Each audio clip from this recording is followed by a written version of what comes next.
up, guys? All right. The lighting in here is weird. Holloway versus Cater was the fight of the night, and Lee and Alessio, they won the $50,000. Dana, ABC debut in the books. Can't imagine you could dial it up much better for a network television debut. No, it was incredible. You couldn't script it better. It was a good night. Really happy. A little drained. It's funny. I was telling my guys tonight, as successful as we've been and all the things that we've accomplished over the last 20 years and just coming through the pandemic and all this shit, you still sweat I grew up on ABC's Wide World of Sports, and tonight was a big deal for us. So to be able to deliver the way, and so if we would have went over tonight, if the fights went long and we went over, they would have shut us off. It wouldn't have just spilled over because it goes into the local news. So we had to be off. We got off at 57. I mean, the whole thing couldn't play out any more perfect than it did. That's awesome. Going in, it was just a one-time thing, right? I mean, we weren't sure what the future is. Have you talked to network execs? I mean, have they said anything like, hey, that was amazing, let's do this again real soon? Well, it just got over, no. But, they wanted us, and we said, awesome, let's do this. And it was pretty damn good. So I told the guys when they weighed in the other day and when I did the fighter meeting, when this thing lined up, when ABC asked for a fight and the dates were lining up and this was the card that was lining up, I was like, thank God. I knew this card was going to be good. It did, start to finish. The main card. Yeah, the prelims were... Main card was good, though. Yeah. And, of course, the main event was incredible. Can you talk about, Max Holloway, guy looking, as good as he ever has? What do you think about his performance tonight? Yeah, it's I think that people keep doubting Max and thinking, is old Max going to show up? The guy who's lost the step and all this, and he just doesn't. A lot of people whom we all respect and know a lot about this sport picked Cater to win tonight, and and let's give Cater the respect he deserves too. It takes two to make a great fight, and incredible. What'd you make in the fifth round? He's talking to the commentary team and slipping punches at the same time. What do you make of something like that? He's fun, man. Holloway's fun. What's crazy is too, I haven't talked to Max about this. I don't know if this is 100% true, but I was hearing that he didn't even spar for this camp. So to not spar for this camp and come out and perform the way that he did is pretty impressive. Traditionally, when you go 0-2 against a champion, it's tough to get that third fight, right? I mean, we've seen that throughout history. But, man, the way the guy looked tonight, if Volkanovski, I know we still got to do Volkanovski Ortega, but if Volkanovski were to win, would you at least consider Max for a third fight the way he looked tonight? I think we have to. I mean, when you're the champion, you have the top 5 guys in the world gunning at you, right? When you're the number 1 contender in the world, you got the top 10 guys in the world. And sometimes number 8 is more dangerous than number 3.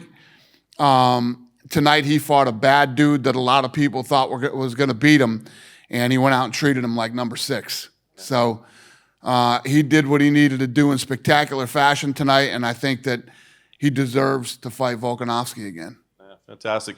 The Khabib news was revealed tonight, right? It's funny. You said it was going to be yes or no, and it ends up being a maybe, more or less, right? Yeah. So what was your feel walking away? I mean, I know you're hoping for a definitive answer. I guess it's not a no, but what's your feel? Yeah, and I don't think it was a maybe. I think that, the thing is with him is when you make the decision to retire, I knew that he made the decision under unbelievable emotional stress, and his dad died.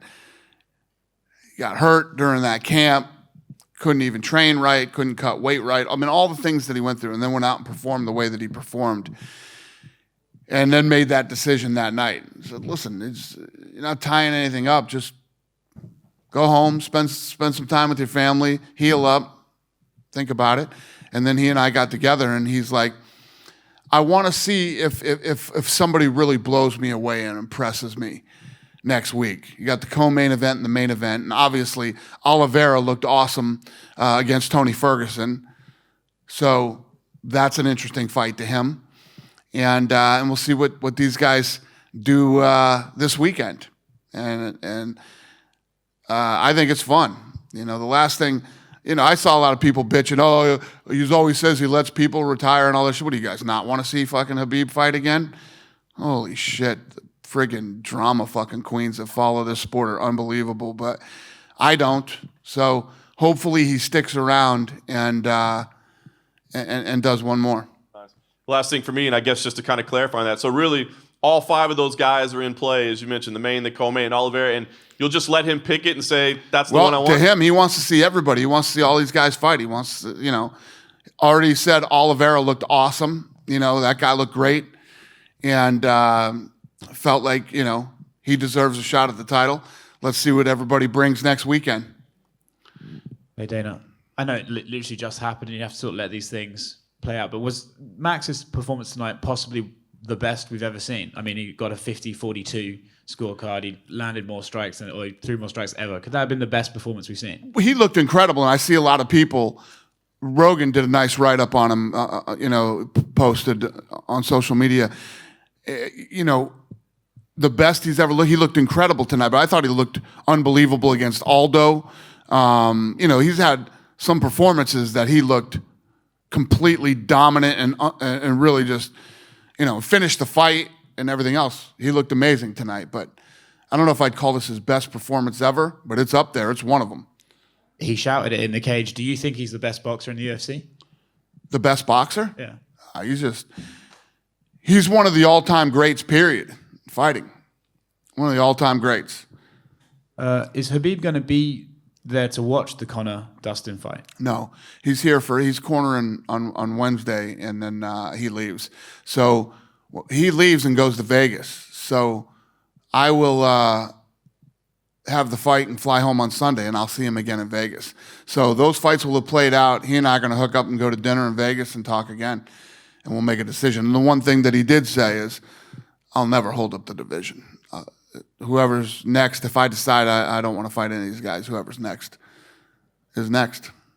So will that meeting be a yes or no meeting? Yeah. Cool. No, he just said he won't hold up the division. Okay, so he's either going to fight somebody or he's going to walk away.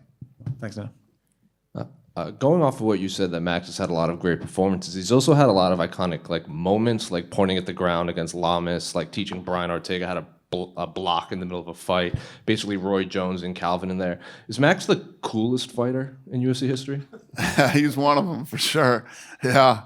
It's funny when you say that about Max, and it's so true. Khabib was telling me when I was with him last night that, and I didn't know this, maybe you guys knew this, but, all the stuff that him and Gaethje were talking about during that fight. He told me last night that he's never been hit or kicked harder ever in a fight than by Gaethje. And Gaethje hit him with a couple of shots, and then he thought Gaethje looked kind of weird, and he pointed at him and said, "You have jet lag," in the middle of the fight. Gaethje said, "No, I don't," and hit him with an uppercut and a left hook, he said.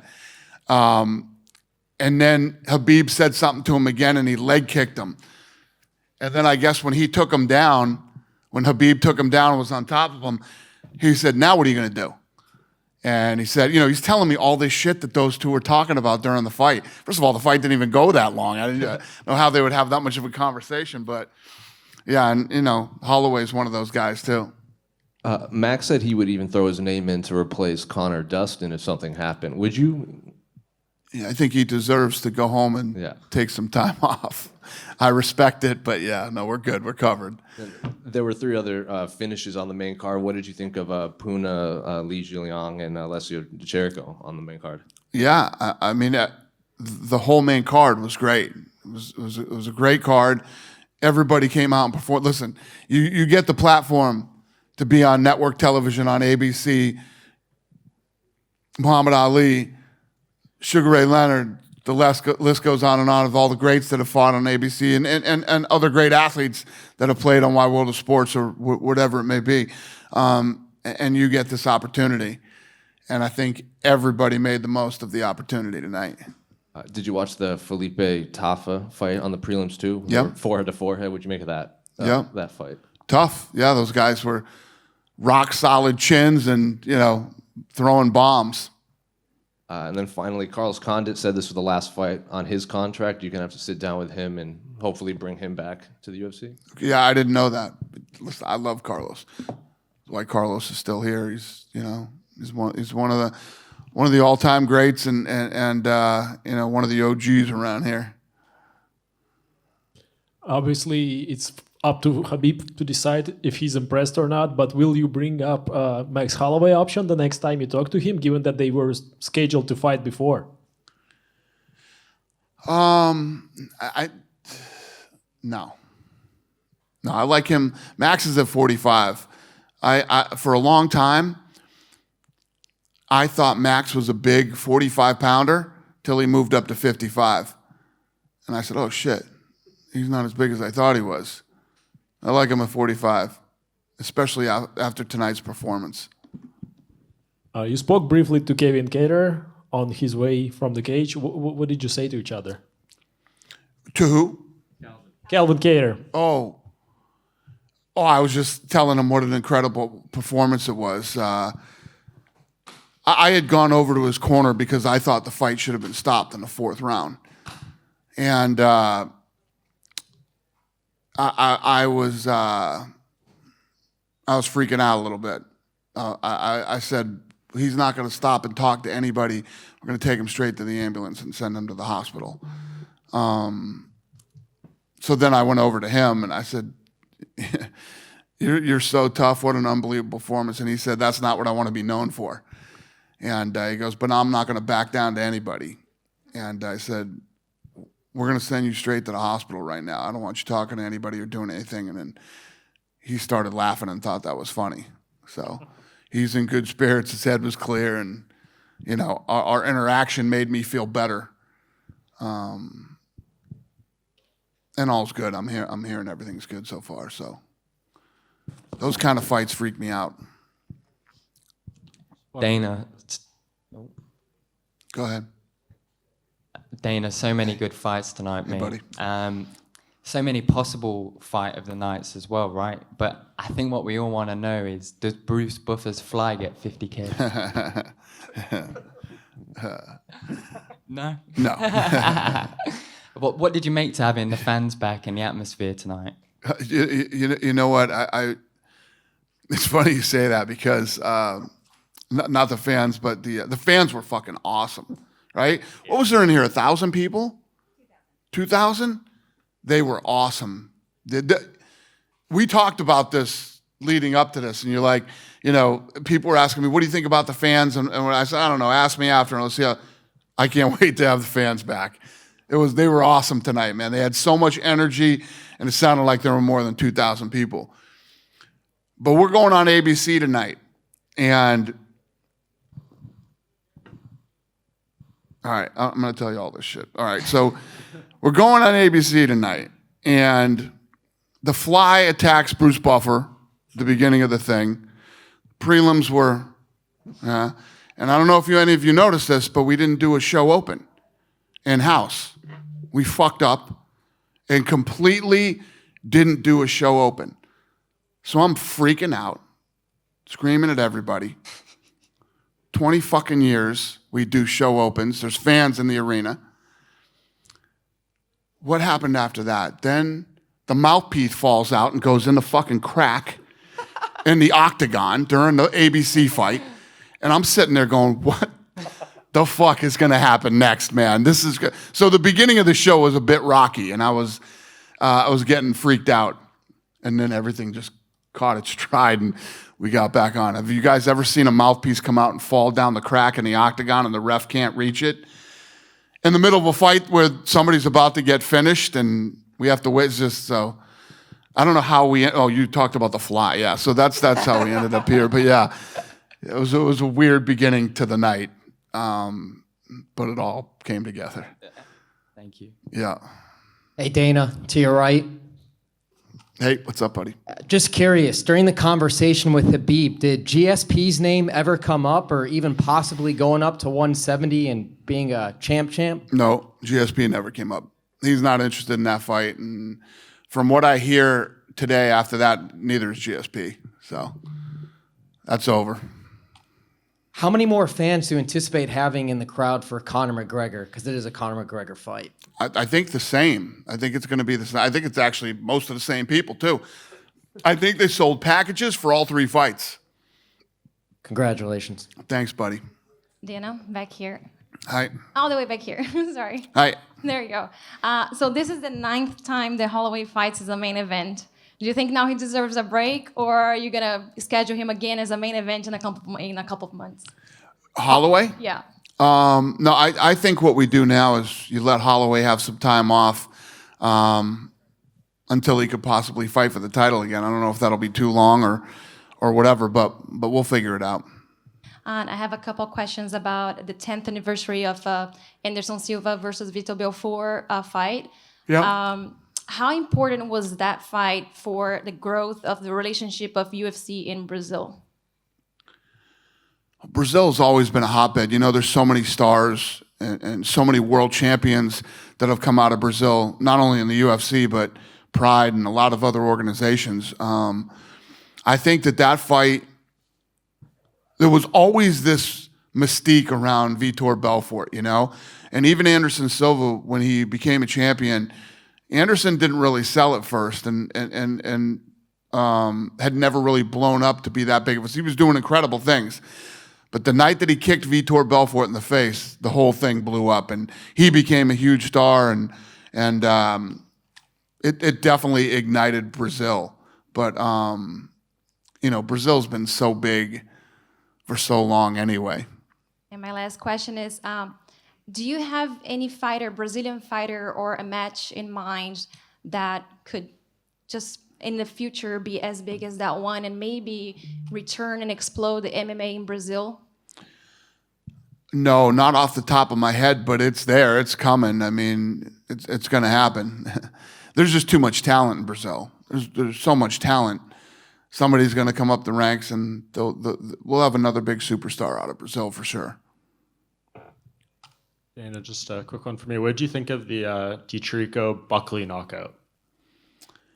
Yeah, it was awesome and completely, you know, head kick and yeah. I mean, I don't know what you're looking for. I mean, no, I'm just curious. It kind of shows the craziness of the sport, right? He's coming 100%. off a crazy head kick of his own, and then that happens to him against a guy who's on a 3-fight losing skid. Yeah, 100%. And at the, you guys, I mean, I was going to tell you, you guys are there sitting right in the front row, but, you know, Buckley said, "You said you're not scared of me? You better be scared of me." And, you know, was really trying to get into his head at the stare downs. And then, boom. I just found out that kid was mad. Did you guys talk to him? He didn't talk to us. He said He said that because we don't interview losers, we only interview the winners. So he's like, we should be. I just heard that. Craziest shit I ever heard. I saw him in the back, and I walked by him and his team. I was like, "Hey, congratulations!" And they looked at me like, "The fuck you want?" Seriously, they literally looked at me like, you know, like they lost. And I looked at Brian and said, "Man, that's an unhappy crew, huh? What the hell's wrong with them?" Apparently, they didn't know they won. Dang. Yeah. And just one more. You talk about Max deserving a fight with Volkanovski again, assuming he wins. Do you think that's going to be a challenging conversation with Alex to maybe get him on board with that fight? Because it seems like his frustration towards that is kind of growing, and he doesn't even want to hear about Max's name at this point. I don't know. I mean, listen, he's got this Ortega fight coming up, and I think, you know, for a guy like him to watch this fight tonight when he's the number one contender. And like I said to you guys tonight, a lot of people whom I respect thought Calvin Kattar was going to win this fight tonight. And the way they looked, Volkanovski can't even deny that Max deserves another shot. And speaking of that Volkanovski-Ortega fight, along with the report of that coming out today, there was some talk of maybe Stipe Miocic and Francis Ngannou being the main event for that March 27th card. Where do we stand on that? Is it March 27th? Is it done? You did it. Congrats. Oh, there we go. Thanks, Dana. Yep. Hey, Dylan, just a quick one. The experience of having the fans there tonight, that hasn't changed your mind on full arenas only? No, it hasn't. Because let me tell you what, you aren't going to go everywhere and get 2,000 fans in a big arena like this and have it sound like that. This crew that was here tonight was amazing. These people were awesome. I don't know where these guys are from, if they're from Abu Dhabi or other places, but I look forward to seeing them again on Wednesday and Saturday. It was awesome. Dana, just wondering if you gauge Khabib's interest in McGregor out of all of those people, because obviously he's been quite vocal in that he feels that McGregor had to get fights to get back to him. How special do you think it is he considers who is number 30 given his father's wishes? What's the question? Did I you heard gauge- most of the things you said, but I don't hear really well, so sometimes I got to tell It's me. the British accent, probably. That doesn't help. Did you gauge Khabib's interest in McGregor out of all of those people that he mentioned? I wonder how special he wants the opponent to be for the magical number 30. Yeah.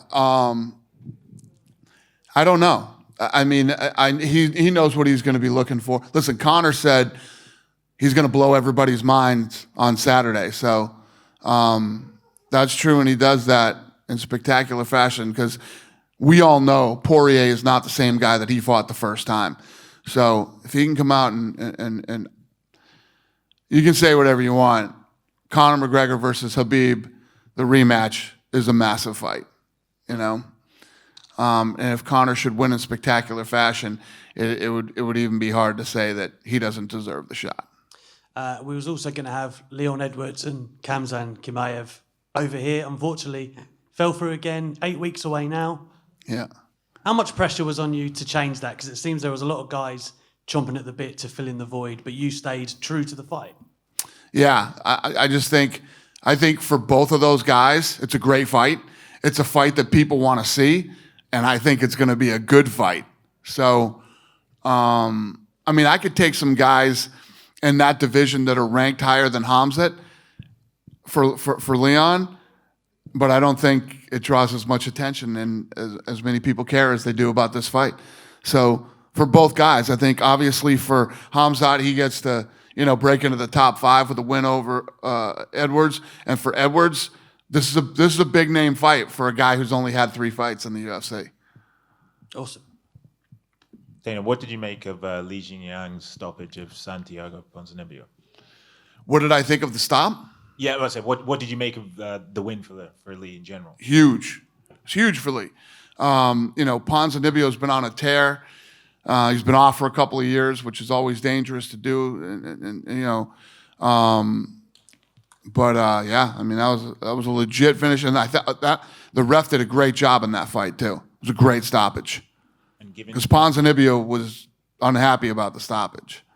And given Ponzinibbio's win streak before, obviously, the hiatus, where do you think that this puts Jingliang? Where does this put? Where do you think it puts him in terms of the division? Who? Ponzinibbio? No. Li? Yeah. Oh, Lee's ranked now. I mean, he's this was a big win for him tonight. This was everything for him. Yeah, it was a big night. Dana, how you doing?